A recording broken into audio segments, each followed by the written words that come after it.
दोस्तों, आज हम बात करने वाले हैं अंतर्राष्ट्रीय चकमा दिवस के बारे में। देश विदेश में रहने वाले चकमा समुदाय के लोग क्यों अंतर्राष्ट्रीय चकमा दिवस 7 जनवरी को मनाते हैं और अंतर्राष्ट्रीय चकमा दिवस मनाने का शुरुआत म्यांमार में रहने वाले चकमा समुदाय के द्वारा किया गया है। तो आइए दोस्तों, हम इतिहास के बारे में चर्चा करते हैं। चकमा लोगों का मानना है कि वे लोग मगध राज्य से अराकान वर्तमान म्यांमार में वहां स्थानांतरित हुए।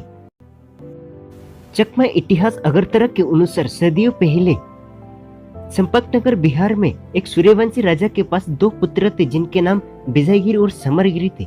विजयगिरी सेनापति था। जब वो मेघा नदी पार करके अराकान में हमला किया तो उनका विजय हुआ।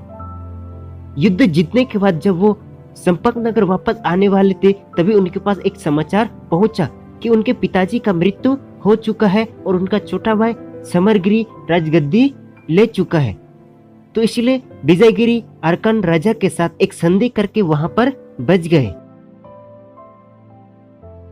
राजा विजयगिरी ने अराकान में चंपकनगर नाम से एक और राज्य का स्थापना किया, जिसमें उन्होंने 4 सेनापति को नियुक्त किया जिनके नाम दुर्जिया, पुरजिया, धवाना एवं पिया बंगा था।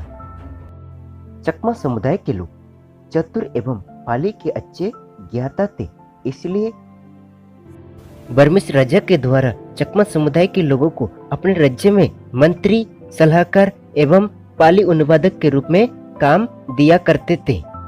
बर्मिस इतिहास के अनुसार चकमा समुदाय के लोग निडर एवं महान योद्धा थे, इसलिए चकमा समुदाय के लोगों को युद्ध के दौरान मोर्चे संभालने के लिए सबसे आगे की लाइन में उन्हें खड़ा कर दिया जाता था, जो दाल के सहारे हर युद्ध को विजय प्राप्त करते थे।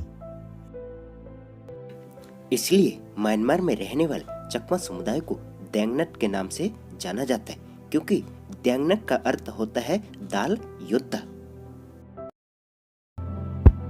और कुछ लोगों के अनुसार चकमा नाम प्राकृत और पाली भाषा से उत्पन्न हुआ, जिसका मतलब महान एवं शक्तिशाली होता है। और ये नाम बगान इरा के समय बर्मिस राजा के द्वारा चकमा लोगों को दिया गया था। चकमा समुदाय के महान योद्धाओं ने बहुत सारे युद्ध लड़े, जिसमें से एक प्रसिद्ध युद्ध बर्मिस राजा मेंगदी एवं चकमा राजा उरुनजुगो के बीच हुआ था, जिसमें मेंगदी राजा बुरी तरह से हारा था।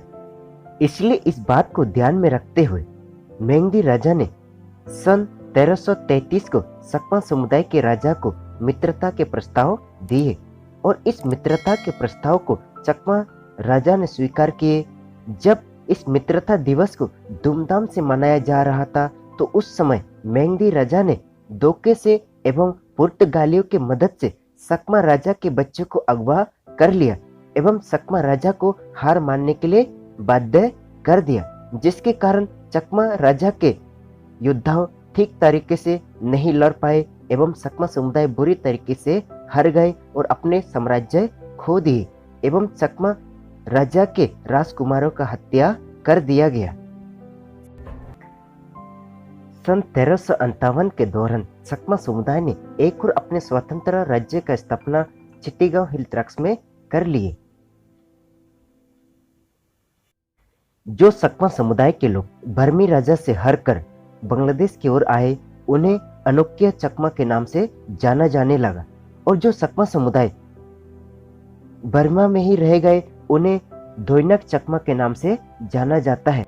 म्यांमार में रहने वाले चकमा इतिहासकारों का मानना है कि मेंगदी राजा से बुरी तरह से पराजित होने के बाद जो अनक्य चकमा अराकान में रह गए थे, जिनके ऊपर 85 साल से ज्यादा अन्य अत्याचार हुआ, इस दौरान चकमा समुदाय ने पुनः अपने सेना का गठन किया और अराकान राजा के विरुद्ध युद्ध लड़ी, जिसके चलते चकमा समुदाय के महान योद्धाओं ने 7 जनवरी 1418 को पुनः अपने चकमा साम्राज्य की स्थापना कर ली।